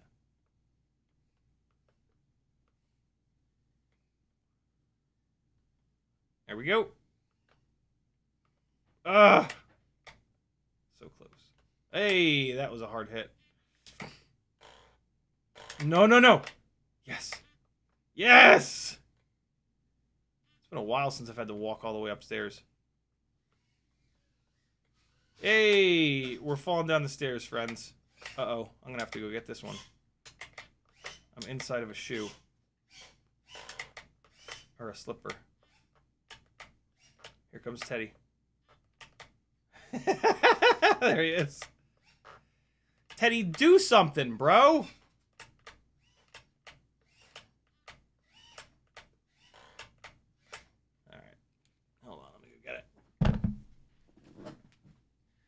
Hey! Hello, little boy. I was under one of his toys.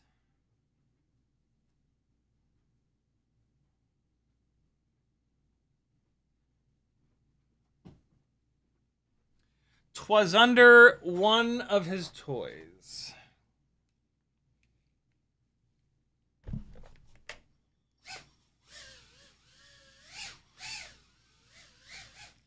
Woo, these props are wrecked.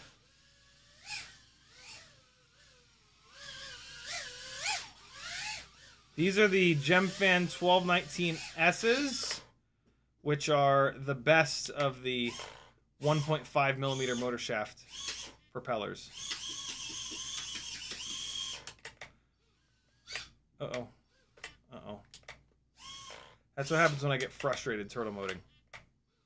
Oh boy. I might have just blown up one of the motors. Don't fly angry, friends.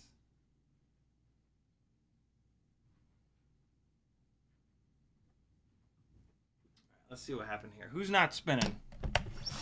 Left front is not spinning. Oh, the motor wire just got in the way. Happy days. And we're back. I think that battery's done anyway. Let's that's a little too late. I gotta get ready for this class here. I was gonna say let's change these propellers out, but let's just keep bashing it into stuff. How about that instead? I wanted to do a giveaway today and I completely forgot. God damn it.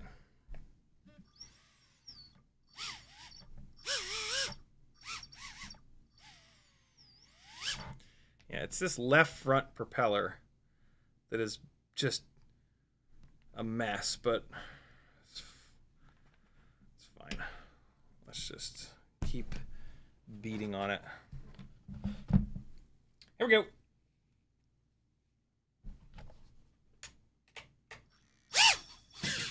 Uh-oh. Uh-oh.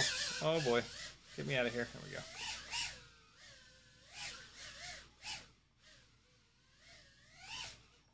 Oh! It just barely got through there.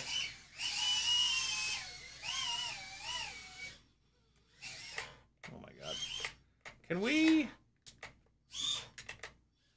Oh, come on, dude. Oh boy, another bad day of flying for me. Okay. My apologies for anyone still watching. I'm flying like an absolute buffoon right now.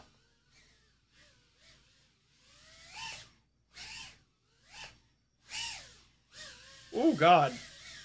Wish that had been on purpose. I'll use the excuse of, with these propellers all beat up, the PID loop at 0 throttle is like freaking out a little bit. Oh, now I'm stuck. I'm not going to fucking just sit here and...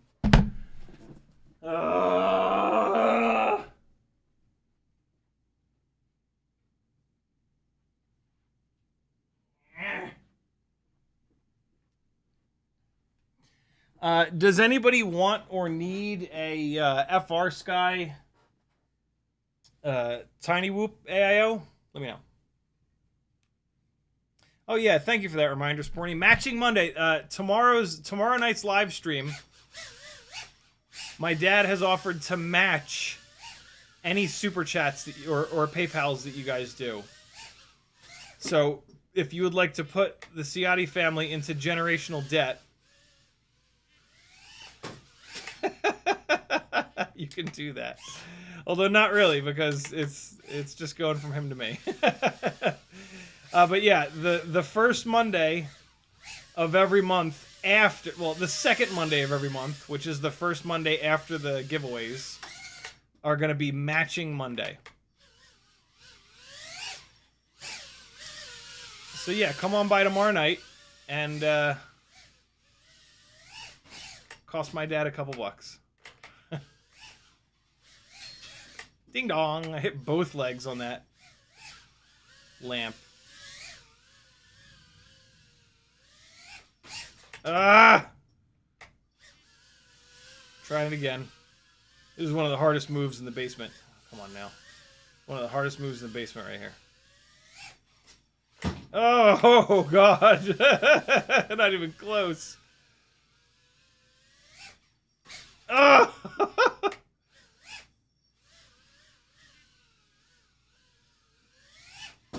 Nope.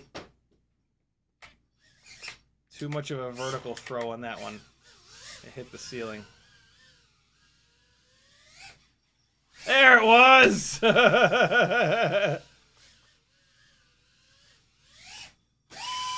Okay. That's never happened before. Interesting. Holy shit. Oh, Teddy! Yeah, I woke his ass up. Holy shit. 3 minutes and 1 second of whopping around. That's pretty damn good from a 40,000 kV motor, isn't it? That's the magic of these weBLEED motors. There you go, friends. There's 2 batteries for you. I gotta piss. You go fly the last 4 batteries for me, and fly your 6 batteries in addition. So fly 10 today. Fly my extra 4 so that I get credit for 6 today, and then fly your 6 as well. Tomorrow you will thank today you, because you'll be a little bit of a better pilot. Thanks for hanging, people. Levster says, have a great evening, everyone.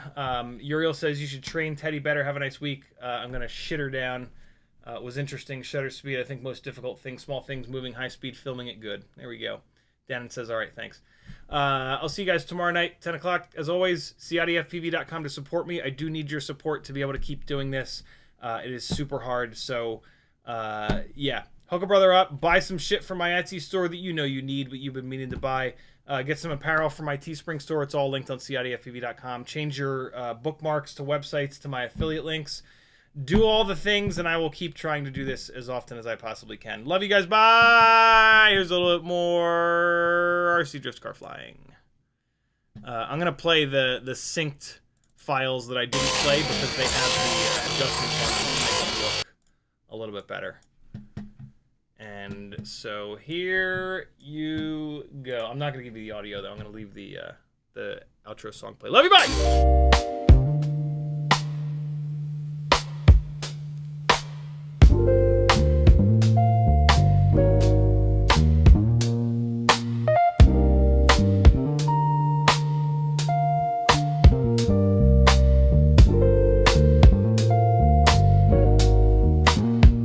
Yeah. Out in the yard where the grass grows wild, CiottiFPV's goggles locked, grinning like a child. Teddy Spaghetti's fur flies and jet wash dreams, yeah. Chasing small whoops like a dog possessed fiend. Eyes on a neon blur, hard in the chase. Big fuzz and prop spin all tangled in place, yeah. Four-legged rebel with a rotor stir tail in the circus of the sky. They never fail. CiottiFPV, Teddy Spaghetti, dynamic duo kings, barking at the breeze, throttling at top speed. They zooming through hoops, flipping in style. That schnauzer's got throttle and a 2D smile. Yeah, yeah, yeah. Ciotti's on sticks, Teddy's on paws. Side by side, legends breaking all the laws. Through the kitchen, over couch scale terrain. Backyard mayhem in their flight domain. No ground too sacred, no loop too tight. Fuzz, fuel, fury ignites the night. When pilot and pup lock eyes on the prize, every whoop they conquer is a fresh cut surprise. Yeah, yo, Ciotti behind the sticks, Teddy's leading the pack. Prop guard missiles unleashed, never looking back. No leash, no map, just freestyle mic. They on the dog drone streets every day and night. Said whoops, hitting low, gotta nail the dive. Teddy push throttle up, feel the beast come alive. I see the neon arc, got the sticks locked in, Teddy. Yeah, let's rip this loop, ride the roar of the wind, Teddy. Yep, yeah. CiottiFPV, Teddy Spaghetti, diamond at duo kings, barking at the breeze, throttling at top speed. Zooming through hoops, flipping in style. That schnauzer's got throttle and a 2D smile. Teddy Spaghetti, and duo kings, barking at the breeze, throttling at top speed. Zooming through hoops, flipping in style. That schnauzer's got throttle and a 2D smile. Yeah, when you hear that bar cut the rotor hum, you know Ciotti and Teddy's mission's just begun. FPV's fur-faced legends, legends singing loud. Yeah, Teddy Spaghetti and CiottiFPV always proud.